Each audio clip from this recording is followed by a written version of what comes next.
President Faust, members of the Harvard Corporation and the Board of Overseers, members of the faculty, proud parents, and above all, graduates.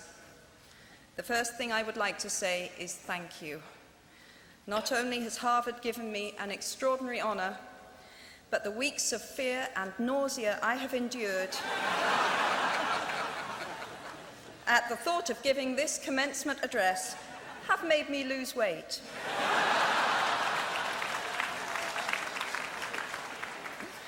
A win-win situation. Now all I have to do is take deep breaths, squint at the red banners, and convince myself that I am at the world's largest Gryffindor reunion.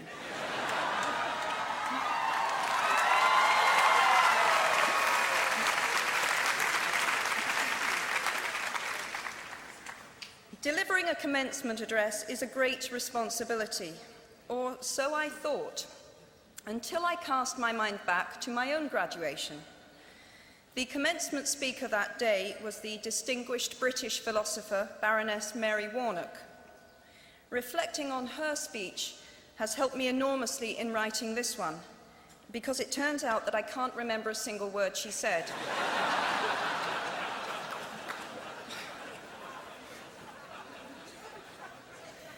This liberating discovery enables me to proceed without any fear that I might inadvertently influence you to abandon promising careers in business, the law, or politics for the giddy delights of becoming a gay wizard.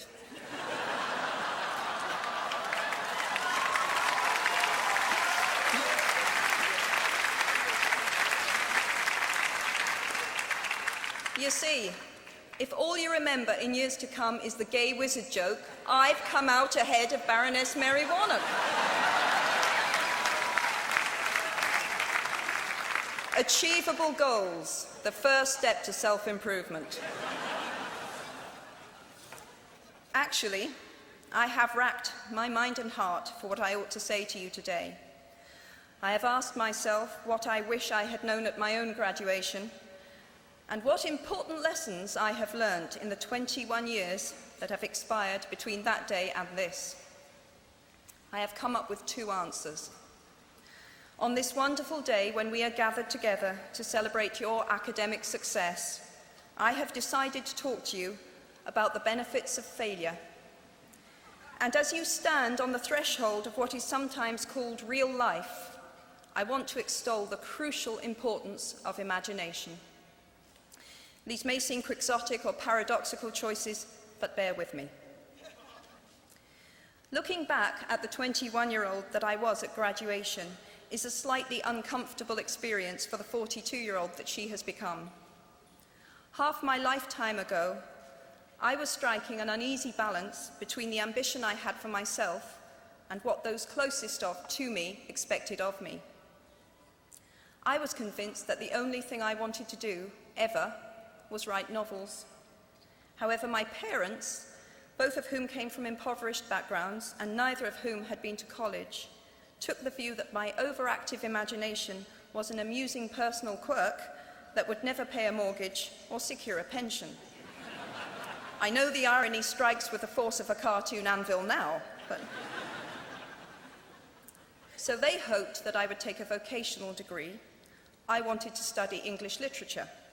A compromise was reached that in retrospect satisfied nobody, and I went up to study modern languages. Hardly had my parents' car rounded the corner at the end of the road than I ditched German and scuttled off down the classics corridor. I cannot remember telling my parents that I was studying classics. They might well have found out for the first time on graduation day. Of all the subjects on this planet, I think they would have been hard put to name one less useful than Greek mythology when it came to securing the keys to an executive bathroom. Now, I would like to make it clear in parenthesis that I do not blame my parents for their point of view.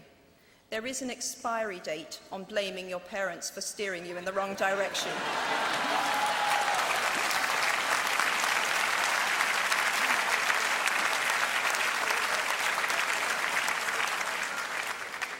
The moment you are old enough to take the wheel, responsibility lies with you.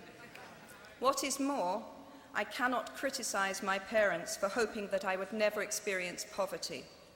They had been poor themselves, and I have since been poor.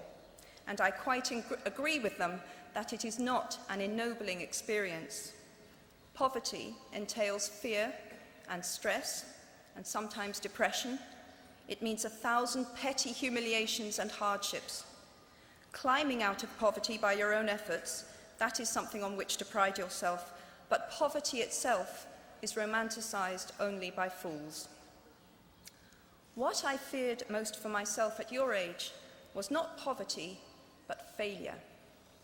At your age, in spite of a distinct lack of motivation at university, where I had spent far too long in the coffee bar writing stories and far too little time at lectures, I had a knack for passing examinations, and that, for years, had been the measure of success in my life and that of my peers. Now, I am not dull enough to suppose that because you are young, gifted, and well-educated, you have never known heartbreak, hardship, or heartache. Talent and intelligence never yet inoculated anyone against the caprice of the fates, and I do not for a moment suppose that everyone here has enjoyed an existence of unruffled privilege and contentment.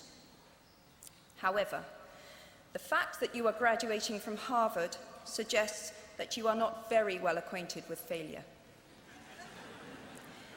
You might be driven by a fear of failure quite as much as a desire for success.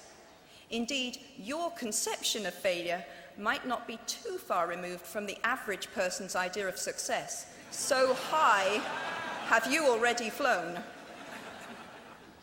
Ultimately, we all have to decide for ourselves what constitutes failure. But the world is quite eager to give you a set of criteria if you let it. So I think it fair to say that by any conventional measure, a mere 7 years after my graduation day, I had failed on an epic scale.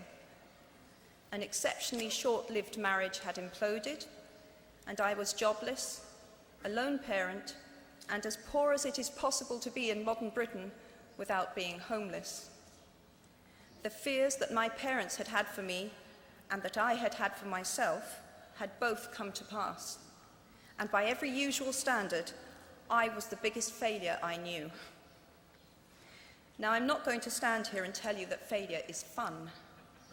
That period of my life was a dark one, and I had no idea that there was going to be what the press has since represented as a kind of fairy tale resolution. I had no idea then how far the tunnel extended, and for a long time, any light at the end of it was a hope rather than a reality. So why do I talk about the benefits of failure? Simply because failure meant a stripping away of the inessential. I stopped pretending to myself that I was anything other than what I was, and began to direct all my energy into finishing the only work that mattered to me. Had I really succeeded at anything else, I might never have found the determination to succeed in the one arena where I believed I truly belonged. I was set free because my greatest fear had been realized, and I was still alive, and I still had a daughter whom I adored, and I had an old typewriter and a big idea. And so rock bottom became the solid foundation on which I rebuilt my life. You might never fail on the scale I did, but some failure in life is inevitable. It is impossible to live without failing at something, unless you live so cautiously that you might as well not have lived at all, in which case you fail by default. Failure gave me an inner security that I had never attained by passing examinations. Failure taught me things about myself that I could have learned no other way. I discovered that I had a strong will and more discipline than I had suspected. I also found out that I had friends whose value was truly above the price of rubies. The knowledge that you have emerged wiser and stronger from setbacks means that you are, ever after, secure in your ability to survive. You will never truly know yourself, or the strength of your relationships until both have been tested by adversity. Such knowledge is a true gift, for all that it is painfully won, and it has been worth more than any qualification I ever earned. So given a time turner, I would tell my 21-year-old self that personal happiness lies in knowing that life is not a checklist of acquisition or achievement. Your qualifications, your CV, are not your life, though you will meet many people of my age and older who confuse the two. Life is difficult and complicated and beyond anyone's total control, and the humility to know that will enable you to survive its vicissitudes. Now, you might think that I chose my second theme, the importance of imagination, because of the part it played in rebuilding my life, but that is not wholly so. Though I personally will defend the value of bedtime stories to my last gasp, I have learnt to value imagination in a much broader sense. Imagination is not only the uniquely human capacity to envision that which is not, and therefore the fount of all invention and innovation.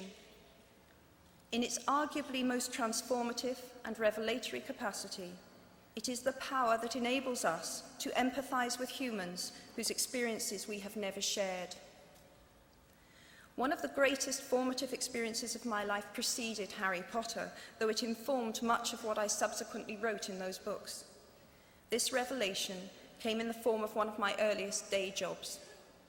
Though I was sloping off to write stories during my lunch hours, I paid the rent in my early 20s by working at the African Research Department of Amnesty International's headquarters in London. There in my little office, I read hastily scribbled letters smuggled out of totalitarian regimes by men and women who were risking imprisonment to inform the outside world of what was happening to them. I saw photographs of those who had disappeared without trace, sent to Amnesty by their desperate families and friends. I read the testimony of torture victims and saw pictures of their injuries. I opened handwritten, eyewitness accounts of summary trials and executions, of kidnappings and rapes. Many of my co-workers were ex-political prisoners, people who had been displaced from their homes or fled into exile because they had the temerity to speak against their governments. Visitors to our offices included those who had come to give information or to try and find out what had happened to those they had left behind. I shall never forget the African torture victim, a young man no older than I was at the time, who had become mentally ill after all he had endured in his homeland. He trembled uncontrollably as he spoke into a video camera about the brutality inflicted upon him. He was a foot taller than I was and seemed as fragile as a child. I was given the job of escorting him back to the underground station afterwards, and this man, whose life had been shattered by cruelty, took my hand with exquisite courtesy and wished me future happiness. And as long as I live, I shall remember walking along an empty corridor and suddenly hearing, from behind a closed door, a scream of pain and horror such as I have never heard since. The door opened, and the researcher poked out her head and told me to run and make a hot drink for the young man sitting with her. She had just had to give him the news that in retaliation for his outspokenness against his